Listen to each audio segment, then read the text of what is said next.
Rasul sallallahu alaihi wasallam, karena hidupnya ini penuh semangat yang lebih tinggi dibandingkan hanya sekedar mengajar harta. Maka sahabat yang mulia ini mengatakan, as'aluka murafaqataka fil jannah.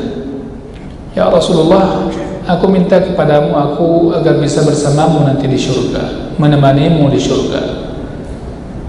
Nabi kembali bertanya, aw ghayra dzalik, yang lainnya enggak ada? Mintalah yang lain. Ya, minta yang lain, aku bisa lakukan sekarang. Apa? Maka sahabat ini lagi-lagi menjawab, huwa dzak, cuma itu ya Rasulullah.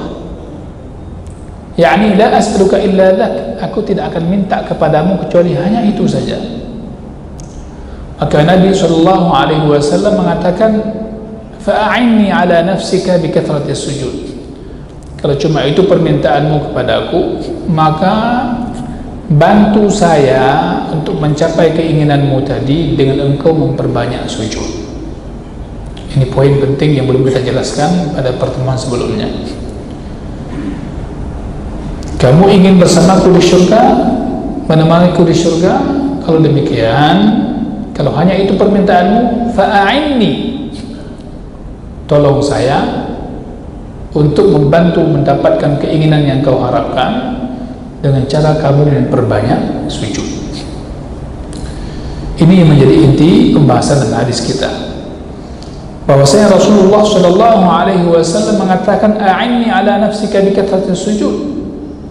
Makna banyak sujud tentu membutuhkan banyaknya ruku', kan begitu.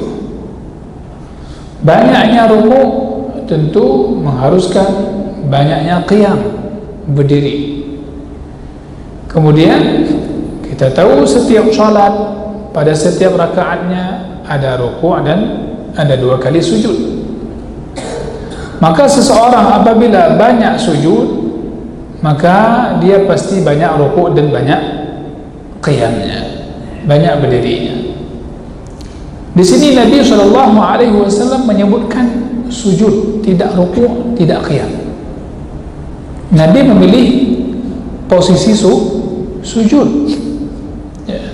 Fa'inni, bantu saya untuk mencapai keinginan yang kamu harapkan, yaitu dengan kamu memperbanyak sujud. Dan kita tahu kalau sujud itu membutuhkan pasti berdiri, ruku' dan seterusnya. Kenapa demikian? Ya, di sini dijelaskan bahwasanya li'anna sujud afdalu hayatil musalli. Karena sujud itu adalah merupakan bentuk dan sikap yang paling afdal, yang paling istimewa pada orang yang salat. Ketika seorang salat, maka posisi sikap dia yang paling sempurna, yang paling istimewa adalah ketika dia sujud. Sebagaimana juga disebutkan, posisi seorang hamba yang paling dekat dengan Allah Subhanahu wa ta'ala adalah ketika dia sujud. Maka kalau orang yang salat aja dah dianggap dekat dengan Allah Subhanahu wa ta'ala, baik dia berdiri maupun ruku' maupun sujud maupun duduk, tentu yang lebih dekat lagi, yang lebih istimewa lagi, yang lebih dekat dia dengan Allah Azza wa Jalla adalah wa huwa sajidun, ketika dalam keadaan sujud. Maka ini menjadi dalil yang para ulama memperbincangkan tentang keutamaan sujud, fadilahnya sujud. Ya, fadilahnya sujud. Di sini para ulama ahli ilmu memperbincangkan mana lebih afdal, memperlama berdiri atau memperlama ruku dan sujud. Ya, pertemuan yang lalu kita berhenti di bab ini pembahasannya. Para ulama memperbincangkan mana lebih afdal, mana lebih bagus, mana lebih istimewa, mana lebih utama antara memperlama qiyam, berdiri dalam salat, atau memperlama ruku' dan sujud. Maka jawabannya, faminhum man qal, jawabannya di antara mereka para ulama ada yang mengatakan al-afdalu italatul qiyam, yang lebih utama adalah memperlama berdirinya. Wa minhum man qal, dan di antara mereka para ulama ada yang mengatakan al-afdalu, yang lebih utama adalah memperlama ruku' dan sujud. Namun pendapat yang lebih condong, yang lebih dikuatkan adalah annal afdal an takuna as-salatu mutanasibah. Ini menggabungkan keduanya. Yang lebih utama adalah, yang paling bagus kalau salat itu, hendaknya salat itu ada keseimbangan, ada kecocokan. Kalau berdiri itu sudah pasti lebih lemah pada rukuk dan sujud dasarnya kan. Kalau kita berdiri itu pasti lemah. Kita mulai di takbiratul ihram, kita baca iftitah, kita baca al-fatihah, kita baca ayat. Ya, ini lebih lama. Akan tapi mesti apabila kita perlama berdiri dalam salat, hendaknya kita juga perpanjang rukuk dan sujud. Ini yang kata para ulama yang lebih afdal lagi. Menggabungkan duanya, mana lebih utama antara banyak sujud, lama sujud atau berdiri. Apabila dia berdirinya tidak lama, sebentar, maka hendaknya rukuknya juga dia pendekkan sesuai dengan pendeknya berdiri. Hadirin berbahagia, dalam hadis ini juga menunjukkan dalil bahwasanya salat, apapun dan seberapapun banyaknya kita salat, maka itu bagus dan sangat bagus. Kecuali salat itu perlu kita perhatikan, dia ada pengecualian waktu-waktu terlarangnya. Ini mesti diperhatikan. Jangan sampai semangat salatnya tinggi tapi nggak ada tahu waktu terlarang. Waktu terlarangnya ini adalah yang pertama ketika salat fajar. Setelah salat fajar sampai naiknya matahari sepenggal. Kemudian ketika pas di tengah siang matahari, di tengah hari sampai matahari itu tergelincir. Yang ketiga dari salat asar, setelah salat asar sampai terbenamnya matahari. Ini tiga waktu ini tidak boleh bagi seseorang untuk salat pada waktu tersebut salat sunat, tidak boleh. Setelah dia salat fardu, setelah itu tidak boleh salat sunat. Ya. Kecuali kalau ada sebabnya, walaupun itu waktu terlarang. Jadi kapan? Terbit fajar sampai naiknya matahari sepenggal. Yang kedua, matahari timang sampai tergelincir matahari, zuhur maksudnya. Kemudian ketika setelah salat asar sampai dengan terbenamnya matahari, itu tidak boleh sholat sunat kecuali ada sebab. Sebabnya apa?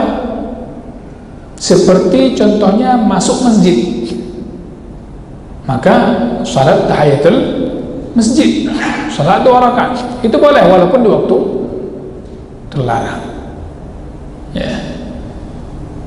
Kemudian sunat wudu, kita udah wudu, mau salat sunat wudu boleh, dan seumpamanya. Hadirin berbahagia,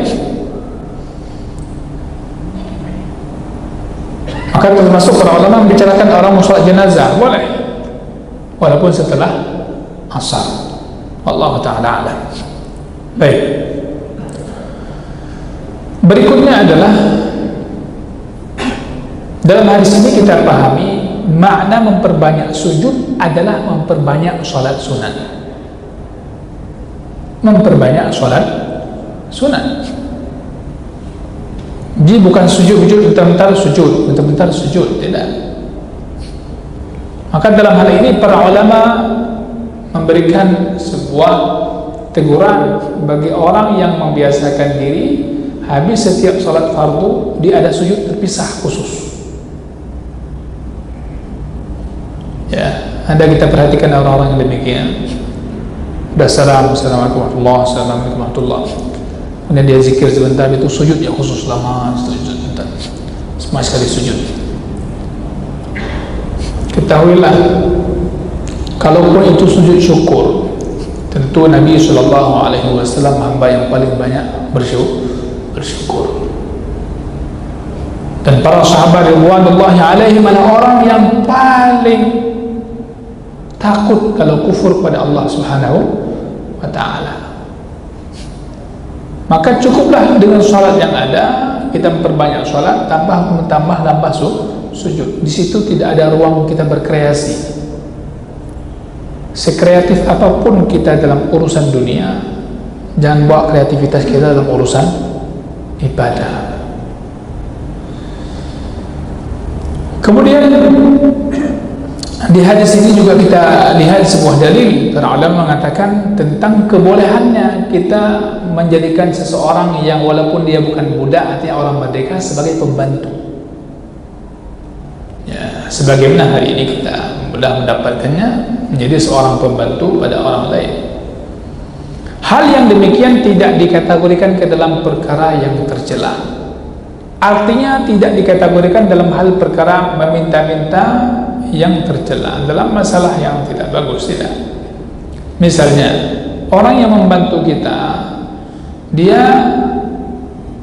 kita katakan kepadanya, berikan saya ini, berikan saya itu, berikan ini. Nah, itu enggak tercela. Ini enggak termasuk dalam bab larangan meminta-minta. Ini harus bedakan. Ya, nanti sebelumnya kita sudah bicarakan hadis dalam minta-minta. Ini kan minta dibantu. Ini lain ceritanya. Ini orang yang sudah dipekerjakan, dia kita kan sebagai pembantu kita, kadang kita memberikan gaji lagi, kita minta sama dia, itu nggak apa-apa, dan itu nggak termasuk hal yang tercela. Sebagaimana seorang dokter, dia kadang-kadang ada timnya, ada yang membantu, dia akan perawat dan sebagainya, dia minta tolong ambil gunting, tolong ambil ini, tolong ambil, itu nggak tercela. Atau orang kerja di rumah makan dan sebagainya, tolong ambil, itu tidak tercela. Ya, itu tidak tercela. Sebagaimana kita beli satu barang, kita masuk warung dan sebagainya, tolong tambah kuenya, tolong tambah makanannya, tolong tambah, itu enggak tercela. Ya. Kemudian sama juga seperti kita katakan kepada pemilik rumah, kalau kita sebagai tamu,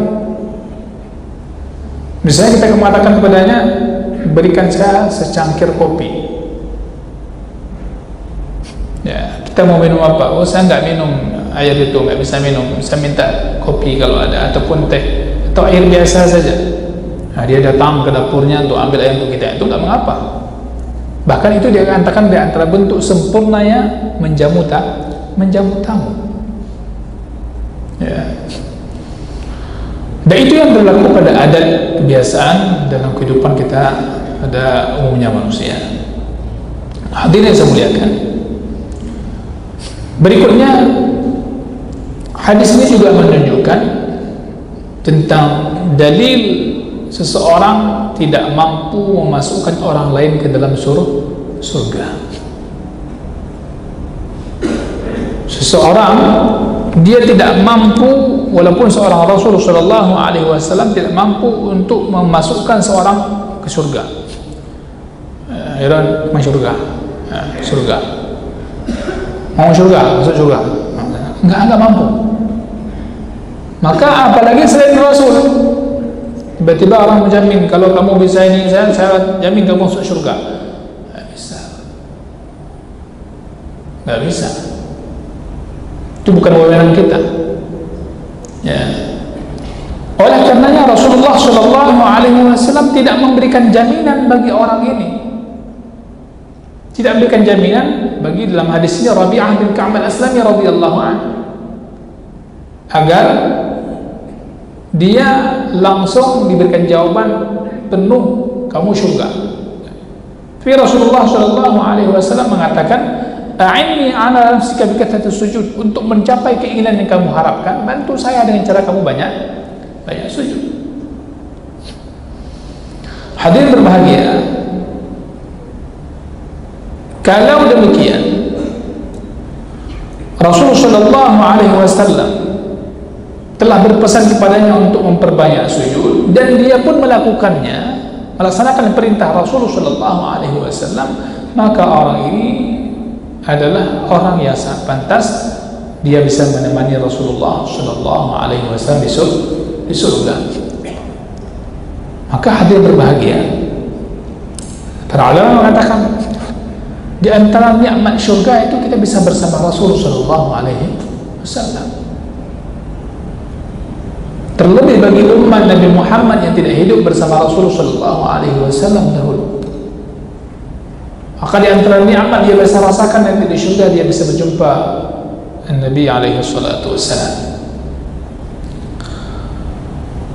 Berikutnya hadis masih dengan pembahasan yang sama namun menunjukkan sebuah fadilah tentang sujud. Hadis yang ke-13 adalah hadis dari sahabat Abi Abdullah, atau disebut juga dengan sebutan Abu Abdurrahman, yang bernama Thauban maula Rasulullah sallallahu alaihi wasallam. Yang mana Thauban ini mantan budak Rasulullah sallallahu alaihi wasallam. Beliau pernah mengatakan, sami'tu Rasulullah sallallahu alaihi wasallam yaqul, aku pernah mendengar Rasulullah sallallahu alaihi wasallam bersabda, alaika bikathrati sujud, hendaknya kamu itu memperbanyak sujud. Ya, alaika, mesti kamu hendaknya senantiasa konsisten memperbanyak sujudmu. Karena sesungguhnya tidaklah kamu sujud kepada Allah subhanahu wa ta'ala dengan satu sujud, melainkan Allah subhanahu wa ta'ala mengangkat derajatmu dengan satu derajat, dan dihapuskan darimu, digugurkan darimu satu kesalahan. Itu fadilah orang yang sujud. Sekali sujud diangkat derajatnya, kemudian dihapuskan dosanya. Ini sebagaimana hadis sebelumnya yang tadi kita sampaikan. Maka ini menunjukkan dalil bahwasanya hendaknya kita seorang mukmin ini memperbanyak sujud kita. Artinya dia memperbanyak salat sunat kita. Karena setiap salat dan pada setiap rakaatnya ada 2 sujud. Kalau zuhur tadi berapa kali sujud? 8 sujud. Nah, satu rakaat 2 kali sujud. Salat qabliyah, salat ba'diyah. Di antara fadilah yang kita rasakan adalah Allah gugurkan dosa kita dan Allah tinggikan derajat kita. Terlebih di bulan Ramadan. Terlebih di bulan Ramadan, bulan peningkatan amal baik secara kuantitasnya maupun secara kualitas. Maka ketika sujud, perhatikan kualitas sujud. Sujud dia punya anggota sujud, ya, jangan sembarang sujud, ya. Oleh karenanya banyaknya sujud di sini harus dipahami hadis Nabi sallallahu alaihi wasallam adalah dengan perbanyak salat sunat. Nah, maka banyaknya jangan ditambah-tambah. Nggak mungkin satu rakaat 3 kali sujud, pasti satu rakaat 2 kali sujud. Yang kedua, jangan ditambah-tambah. Ada sujud tiba-tiba sujud khusus. Kenapa? Aku perbanyak sujud, ya, duduk sujud. Itu tidak ada syariatnya. Tapi dipahami sebagaimana hadis sebelumnya adalah memperbanyak salat sunatnya. Kemudian Nabi SAW menyebutkan tadi apa yang didapatkan oleh seseorang kalau dia bersujud, apa pahalanya. Maka pahalanya dia akan dapat 2 faedah yang sangat besar. Faedah pertama, Allah subhanahu wa ta'ala akan mengangkat derajatnya, yaitu kedudukan orang ini di sisi Allah subhanahu wa ta'ala begitu mulia. Kemudian begitu juga pada hati manusia, karena pada amal-amal saleh yang dia lakukan, Allah subhanahu wa ta'ala akan angkat derajat dia. Faedah yang kedua, Allah subhanahu wa ta'ala gugurkan dosa kesalahannya. Maka seseorang dia akan mendapatkan satu kesempurnaan dengan dihilangkan, dihapuskan sesuatu yang tidak disukainya. Itu baru dapat kesempurnaan. Dia akan mendapatkan sesuatu yang disintainya dengan ditinggikan derajatnya, sebagaimana manusia itu pasti suka kalau derajatnya ditinggikan. Makanya orang kadang rebutan untuk naik pangkat lah. Manusia itu punya tabiat demikian, rebutan untuk naik pangkat dan seterusnya. Bahkan sampai sikut-sikut. Na'udzubillah min dzalik. Berikutnya adalah barang siapa yang ditinggikan derajatnya dan dihapuskan kesalahannya, maka sudah cukup dia untuk mendapatkan apa yang dia harapkan. Hadir berbahagia. Kalau demikian, dia pun selamat daripada perkara yang ditakutkan. Artinya dapat surga, selamat daripada neraka. Berikutnya di antara perkara penting yang perlu kita sampaikan berkaitan dengan sujud pada syariat umat Nabi Muhammad sallallahu alaihi wasallam, tidak ada sujud kecuali hanya kepada Allah Subhanahu wa taala. Tidak boleh sujud kepada makhluk. Walaupun pada syariat sebelum umat Nabi Muhammad sallallahu alaihi wasallam ada sujud, yaitu sujud bukan ibadah tapi bentuk penghormatan.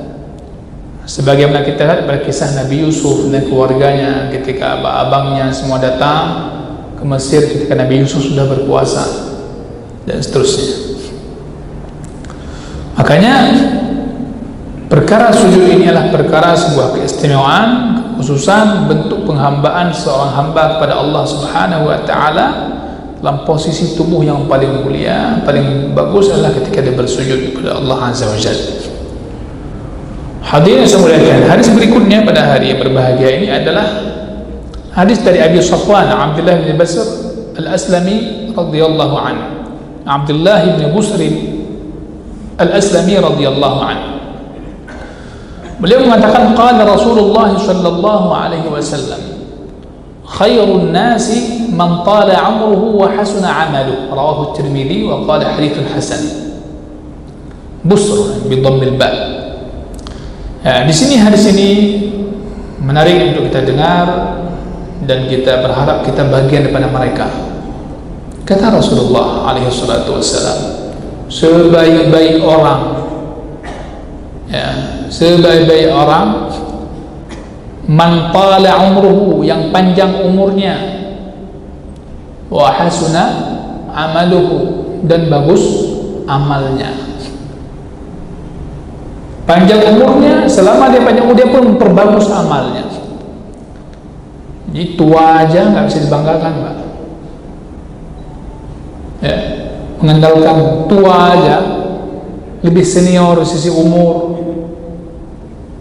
belum tentu bagus. Belum tentu bagus. Makanya Nabi Shallallahu Alaihi Wasallam mengatakan tadi, seseorang semakin panjang umurnya dalam hal ketaatan kepada Allah Subhanahu Wa Taala, maka dia pun semakin dekat dengan Allah Subhanahu Wa Taala. Itu maka dikatakan manusia paling baik. Karena makin lama umur dia, makin terus dia beribadah kepada Allah Azza wa Jalla. Maka saya ingat sebuah ungkapan yang mengatakan, kalau Ramadan ini ibaratnya manusia, maka semestinya makin Ramadan itu makin terakhir, kita makin harus lebih waspada dan hati-hati untuk bisa husnul khatimah, untuk bisa menutupi Ramadan dengan hari-harinya lebih baik. Karena umur Ramadan nggak lama, ayyaman ma'dudat, dia cuma bilangan beberapa hari saja.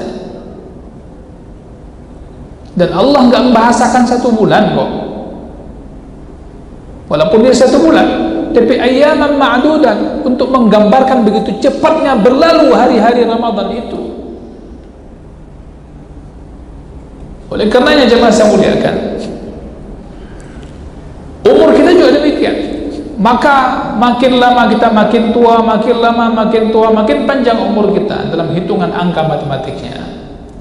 Itu tidak otomatis baik kecuali selama kita Allah berikan umur dalam hal ketaatan kepada Allah Azza wa Jalla. Maka selama dia taat kepada Allah, menunjukkan dia makin dekat dengan Allah Subhanahu wa taala. Kalau demikian keadaannya, wa zada rif'atan fil akhirah, begitu juga bertambah tingkat derajatnya, Allah tinggikan dia di akhirat. Karena setiap amalan yang dilakukan oleh seseorang itu makin bertambah umurnya, maka dia makin dekat dengan Allah Azza wa Jalla, maka dia makin tinggi derajatnya di hari akhirat nantinya. Maka oleh karenanya manusia yang paling bagus itulah orang yang Allah berikan taufik terhadap dua hal tadi. Yang pertama, umurnya panjang. Ini Masya Allah, umur panjang ini dari Allah. Maka jangan jadikan umur yang Allah berikan kepada kita untuk perencanaan program-program yang rusak atau untuk merusak orang lain. Ya, baik merusak secara ide pemikiran, merusak secara sikap perbuatan, itu semua merusak. Maka panjang umur itu ya kita syukuri sebagai nikmat dari Allah Subhanahu wa taala. Karena di sini bab umur panjang tidaknya bukan peran manusia. Itu enggak ada kekuasaan manusia untuk membuat manusia ini punya umur panjang, enggak ada. Maka Allah Subhanahu wa taala ketika berikan umur pada kita, setiap harinya, hari ini kita masih bisa hidup, Ramadan lagi bisa beribadah, alhamdulillah, nikmat paling besar. Karena setiap orang telah mati itu mengharap kepada Allah agar bisa kembali untuk bisa beramal. Setiap orang yang mati, dia mohon kepada Allah agar bisa kembali lagi untuk beramal di dunia ini. Ingin berpuasa sebagaimana kita berpuasa, ingin salat sebagaimana kita salat. Maka hadirin yang saya muliakan, sesuatu yang tidak ada wewenang manusia, makhluk tidak mampu melakukannya, dan itu hanya dari Allah, syukuri dengan betul-betul syukur. Ya, terutama masalah umur ini hanya di tangan Allah Azza wa Jalla. Adapun memperbagus amal, ya, minta amal kita agar berusaha untuk lebih sempurna, kita usaha dari hari ke hari agar lebih bagus dibandingkan hari-hari sebelumnya.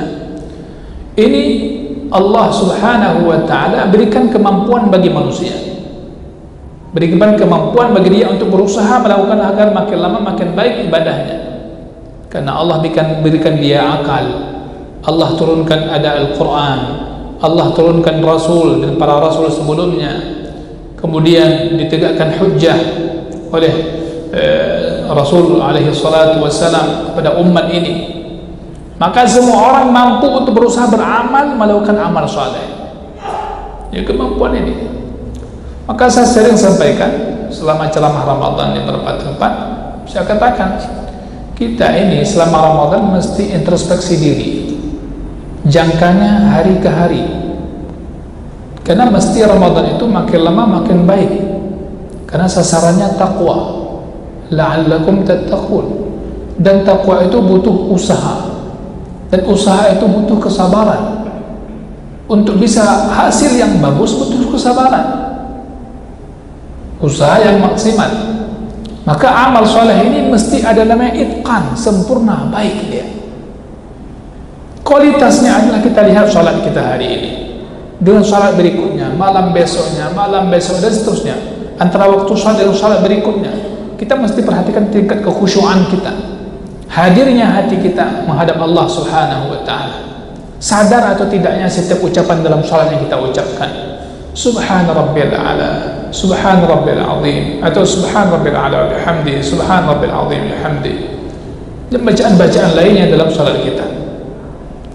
Oleh karenanya manusia diberikan kemampuan untuk itu. Alasannya sudah cukup. Allah berikan akal, kemudian Allah utus Rasul, kemudian Allah berikan Al-Quranul Karim dan kitab-kitab kalau umat sebelumnya. Semua itu sudah ada. Maka oleh karenanya Nabi SAW pun pernah mengabarkan kepada kita, sebahagian amal-amal saleh itu menjadi sebab dipanjangkannya umur. Maka umur yang Allah berikan isi dengan amal saleh, dan di antara sebahagian amal saleh menjadi sebab dipanjangkannya umur kita, seperti silaturahim.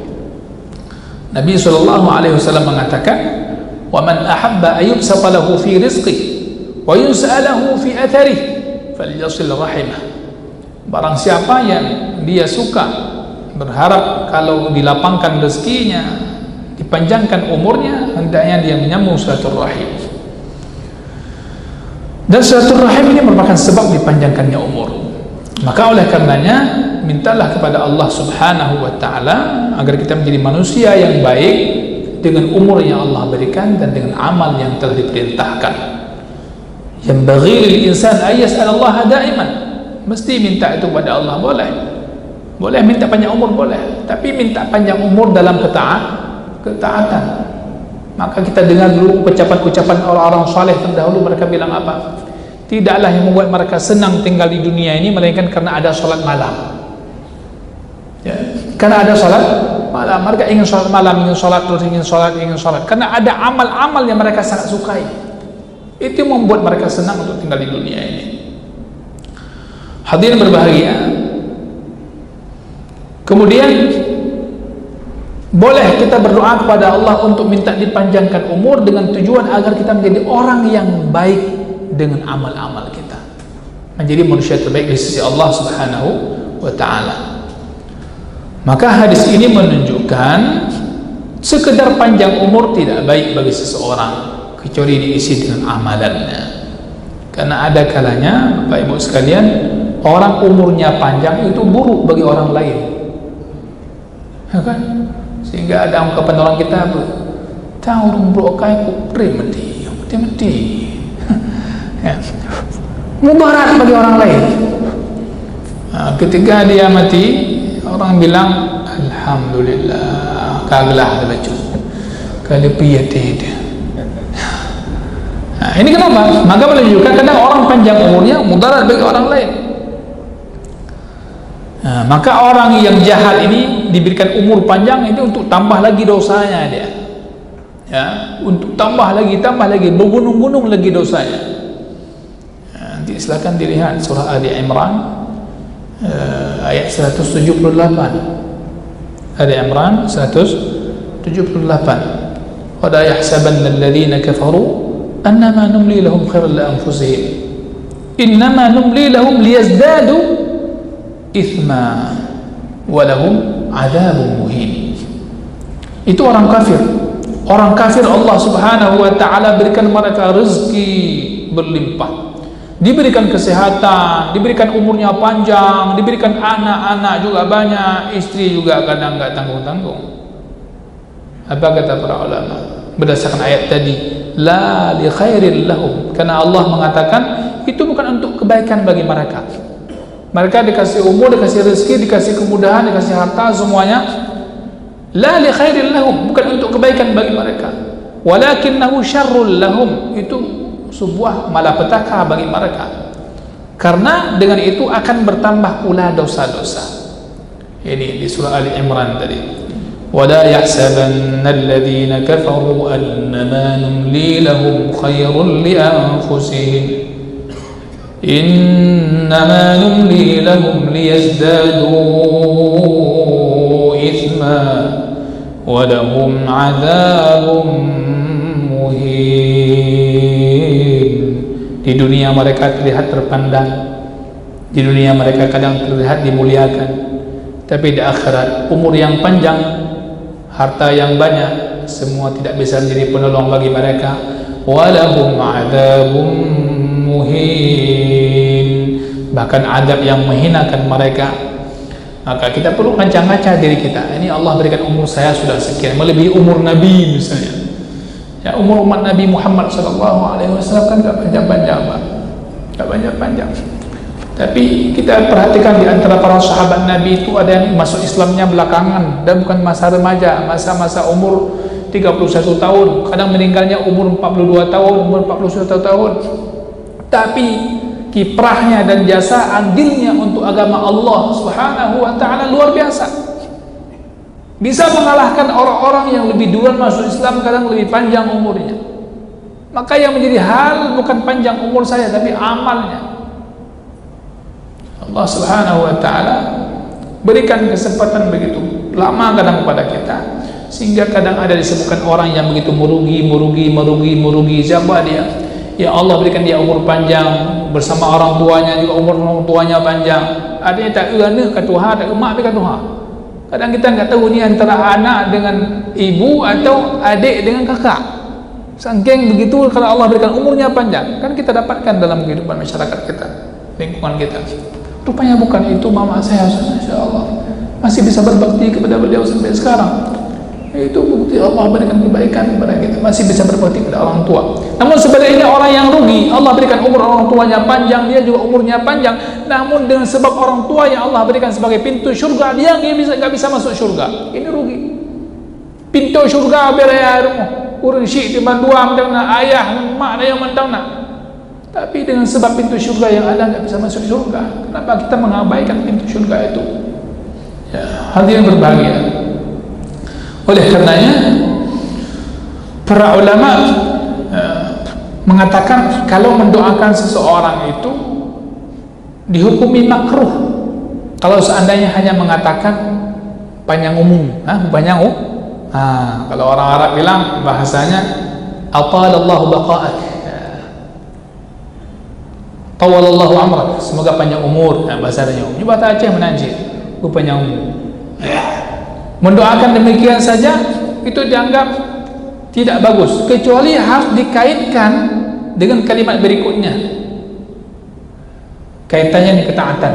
Semoga Allah panjangkan umurmu dalam ketaatan kepadanya.